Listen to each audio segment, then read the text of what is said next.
बिस्मिल्लाहिर्रहमानिर्रहीम अस्सलामु अलैकुम वरहमतुल्लाहि वबरकातुहू। आज हम बना रहे हैं डिज़र्ट। चॉपर में 200 ग्राम अखरोट डालेंगे और इनको चॉप करेंगे।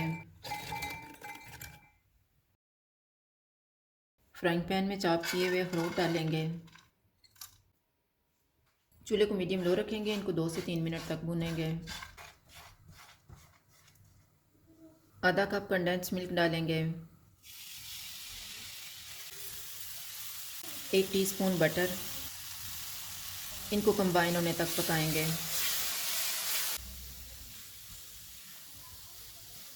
अब हम चूल्हा बंद कर देते हैं और इसको एक प्लेट में डाल लेते हैं।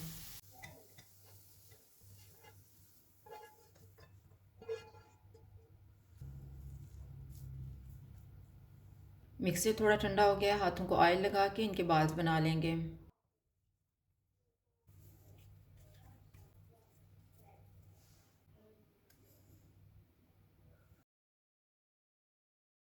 मैंने 200 ग्राम डार्क चॉकलेट को मेल्ट कर लिया है। बाल्स को चॉकलेट की कोटिंग करके एक प्लेट में रखेंगे।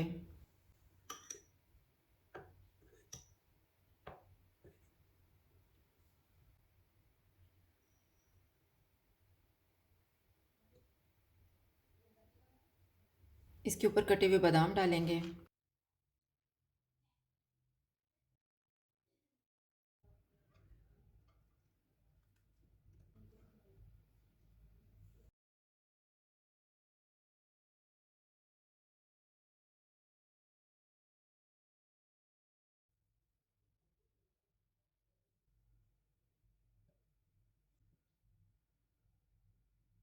डिज़र्ट तैयार है। अगर आपको हमारी वीडियो अच्छी लगे तो लाइक करें और हमारे चैनल को सब्सक्राइब करें। शुक्रिया। अल्लाह हाफिज़।